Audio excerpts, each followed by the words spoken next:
সুপ্রিয় শিক্ষার্থীবৃন্দ, আজকের পাঠে সবাইকে স্বাগতম। চলো তাহলে শুরু করি।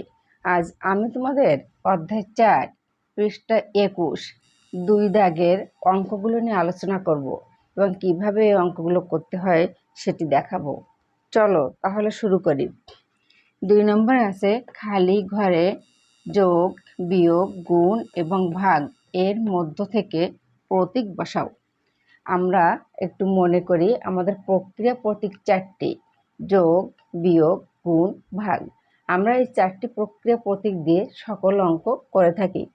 আমাদের অঙ্কের মধ্যে থাকে হয় যোগ, না হয় বিয়োগ, না হয় গুণ, না হয় ভাগ। তাহলে চলো দেখি 1 নম্বরে কি আছে। 1 নম্বর আছে 12 খালি ঘর 4 খালি ঘর 2 সমান 1। 1 নম্বর অঙ্কটি আমি এখানে বসিয়ে দিয়েছি। এখন আমাদেরকে এই ফাঁকা ঘরে বসাতে হবে যোগ, বিয়োগ, গুণ, ভাগ এর মধ্য থেকে যে কোনো প্রতীক। এখানে 2টি ফাঁকা ঘর আছে, এখানে 2টি প্রতীক বসবে।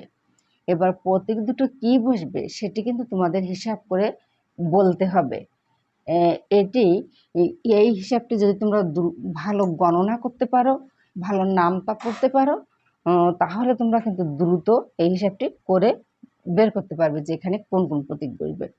দেখো, আমাদের বানাতে হবে কিন্তু এক আমরা জানি আমাদের অঙ্ক বা সংখ্যা প্রতীক 10টি, 0 থেকে 9 পর্যন্ত। 1 কিন্তু খুবই ছোট সংখ্যা। এখন আমাদের যখন ছোট সংখ্যা বানাতে হবে তখন কিন্তু আমাদের ভাবতে হবে যে কি কি করলে আমরা ছোট সংখ্যাটি পাবো। আমরা জানি ভাগ করলে সবচেয়ে আমাদের অঙ্কের সংখ্যা ছোট হয়, বিয়োগ করলে ছোট হয় কিন্তু ভাগের মতো অতটা ছোট হয় না, যোগ করলে আমাদের বেশি হয়, গুণ করলেও বেশি হয়, কিন্তু গুণ করলে আমরা সবচেয়ে বেশি অর্থাৎ বড় সংখ্যা পাই। তাহলে যেহেতু আমাদের ছোট সংখ্যা বানাতে হবে সেহেতু আমাদের এখানে ভাবতে হবে যে আমি কি বসাবো।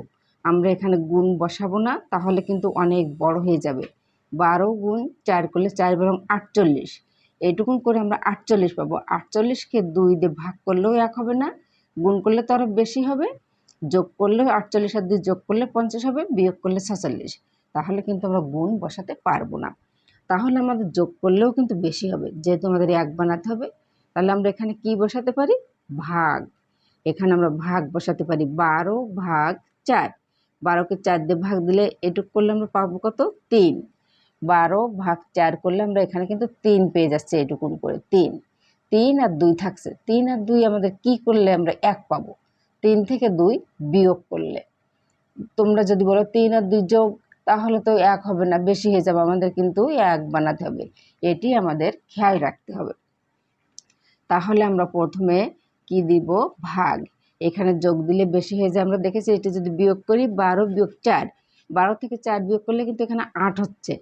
12 বিয়োগ 4 করলে এটুকু আমরা পাচ্ছি 8। 8 আর 2 কিন্তু ভাগ করলে 4 হবে, যোগ করলে কিন্তু 10 হবে। 8 আর 2 গুণ করলে 16, 8 আর 2 বিয়োগ করলে 6, 1 হচ্ছে না। তাহলে আমরা কি বুঝলাম? যখন ছোট সংখ্যা আমাদের বানাতে হবে তখন কিন্তু আমরা প্রথমে ভাগ দিব, কারণ ভাগ দিলে অঙ্কটি ছোট হয়ে যাবে। কিন্তু গুণ করলে বেশি হবে, যোগ করলে বেশি হবে, বিয়োগ করলেও কম হবে, কিন্তু ভাগের মতো অতটা কম হবে না। আচ্ছা, তাহলে আমরা এখানে ক্যালকুলেশনটি করে দেখাবো যে আসলে এখানে ভাগ আর এখানে বিয়োগ করলে আমাদের 1 হচ্ছে কিনা।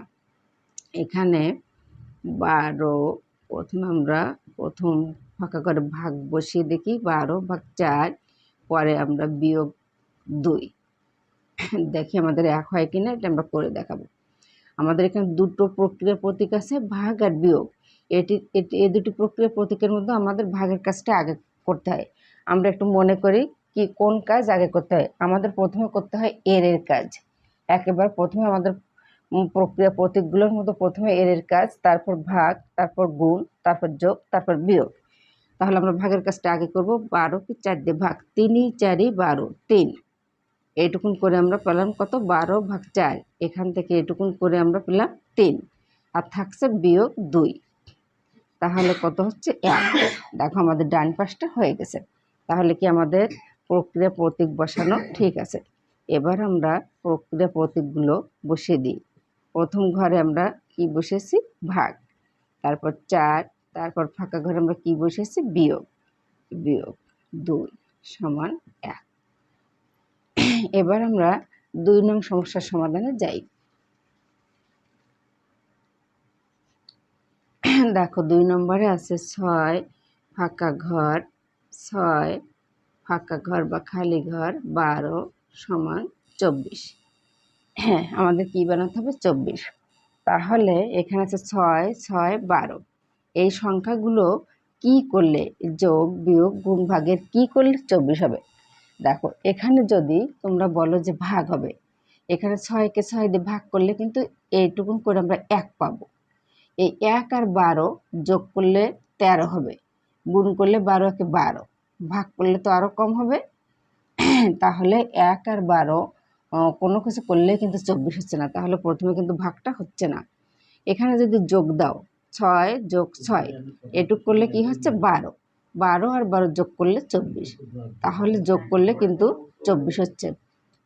আবার দেখো গুণ বসে দেখো 6 গুণ 6, এখানে যদি গুণ বসাও 6 6 36, 36 আর 12 যোগ করলে তো 24-এর বেশি হয়ে যাবে, 36 আর 12 বিয়োগ করলে কিন্তু 24 হবে।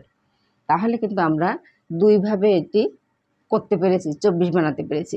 এখানে যোগ করলে 24 হয়েছে, আবার এখানে গুণ এখানে বিয়োগ করলে 24 হয়েছে, কিন্তু ভাগ করলে আমাদের হয়নি। ভাগ করলে আমাদের অনেক কম হয়ে গেছে, 6 ভাগ 6 করলে আমাদের 1 হয়েছে। 1 আর 12 যোগ বিয়োগ গুণ ভাগ কোনোটি করলে কিন্তু আমরা 24 বানাতে পারিনি। তাহলে আমরা এখন এখানে লিখে অঙ্কটি করে দেখাই। 6 আমরা যোগ দিয়েছিলাম, যোগ এই 6, এখানে আরেকটি যোগ দিব, যোগ 12 সমান 6 আর 6 12, বা একসাথে যোগটা করা যায়। 6 আর 2 8, 8 আর 6 14, 4 হাতে থাকে 1, 1 আর 2, তাহলে কিন্তু আমরা 24 পেয়ে গেছি। তাহলে এটি আমাদের করা ঠিক আছে। আবার দেখো এটি আমরা যদি 6 গুণ 6, তাহলে 6 6 36, এবার আমাদের 36 মানে 24 থেকে বেশি হয়ে গেছে, তাহলে 36 থেকে এখানে কিন্তু বিয়োগ দিতে হবে, বিয়োগ 12 সমান, এখানে আবার লিখি 6 6 গুণের কাজ, যোগ আর বিয়োগ আছে, এর ভিতরে আমাদের গুণের কাজটি, গুণ আর বিয়োগ আছে, এখানে আমাদের গুণের কাজটা আগে করতে হবে। 36 বিয়োগ 12 সমান কত হচ্ছে, 2 আর কতলি 6 হয় 4, 1 আর কতলি 3 হয় 2, এখানেও কিন্তু 24 হচ্ছে। তাহলে কিন্তু আমরা ফাঁকা ঘরের সংখ্যা পেয়ে গেলাম। সুতরাং 6 ফাঁকা ঘরের যোগ 6 ফাঁকা ঘরের যোগ 12 সমান 24। আবার আমরা কি পেলাম, 6 গুণ 6 ফাঁকা ঘরে বিয়োগ 12 সমান 24, অর্থাৎ আমরা পেয়েছি যোগ যোগ অথবা গুণ কমা বিয়োগ, ফাঁকা ঘরে এই চিহ্নগুলো আমরা পেয়েছি। এবার আমরা 3 নং সমস্যার সমাধানে যাই।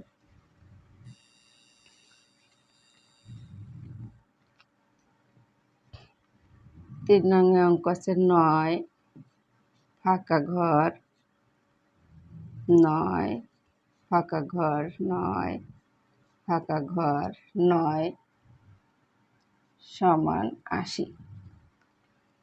এবার কিন্তু আমাদের বানাতে হবে 80। 80 সংখ্যাটি বেশ বড়, তাহলে এখানে যদি তোমরা বলো যোগ হবে, দেখো 9 যোগ 9 18, 18 আর 9 27, 27 আর 9 36, যোগ করলে কিন্তু 80 হচ্ছে না, তাহলে যোগ হবে না।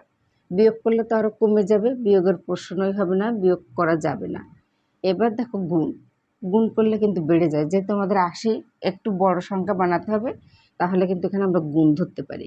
9 গুণ 9, 9 গুণ 9 করলে 9 9 81, তাহলে আমাদের বানাতে হবে কত, 80। তাহলে 81 থেকে 1 বিয়োগ করলে কিন্তু 80 হবে, তাহলে এখানে আমাদের অবশ্যই বিয়োগ চিহ্ন দিতে হবে, আর এখানে বানাতে হবে আমাদের 1। 9 আর 9 কী করলে আমাদের 1 হবে, আমরা জানি অবশ্যই ভাগ করলে। এখানে যোগ করলে তো 9 আর 9 18 হবে, বিয়োগ করলে তো 0 হয়ে যাবে, গুণ করলে তো অনেক বড় 80 আছে, এখানে আবার 81 হয়ে যাবে, কিন্তু আমাদের বানাতে হবে 80। আমাদের প্রথমে কিন্তু 81 হয়েছে, এখানে আমরা বিয়োগ দিয়েছি। 81 থেকে 1 বিয়োগ করতে হবে, তাহলে এখানে আমাদের ভাগ দিলে 9 ভাগ 9 1 হবে, আমরা কিন্তু 80 পেয়ে যাব। তাহলে আমরা অঙ্কটি এবার পড়ে দেখাই। এখানে 9 গুণ 9, এই গুণ চিহ্ন বসিয়ে দিলাম। এখানে আমি দেবো বিয়োগ 9 ভাগ 9, দেখি আমাদের 80 হয় কিনা। আমাদের এখানে আছে গুণ, বিয়োগ, ভাগ। এই চিহ্নগুলোর ভিতর থেকে আমাদের প্রথমে ভাগের কাজটি করতে হবে। আমাদের প্রথমে এর, তারপর ভাগ, তারপর গুণ, তারপর যোগ, তারপর বিয়োগ, এগুলো আমাদের মনে রাখতে হবে কোন কাজটি আমরা আগে করব।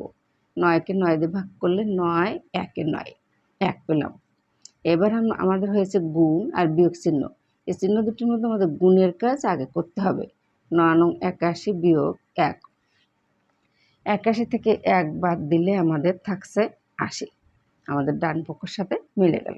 সুতরাং আমরা পেলাম 9, প্রথম ফাঁকা ঘরে আমরা বসিয়েছি গুণ 9, দ্বিতীয় ফাঁকা ঘরে আমরা বসিয়েছি বিয়োগ 9, তৃতীয় ফাঁকা ঘরে আমরা বসিয়েছি ভাগ 9 সমান 80। সুতরাং আমরা পেয়েছি গুণ, বিয়োগ, ভাগ, আমরা এই 3টি চিহ্ন পেয়েছি। এটি শিক্ষার্থী বন্ধুরা, আজ এ পর্যন্ত। তোমরা ভালো থেকো, পরবর্তী পাঠে তোমাদের সাথে আবার দেখা হবে।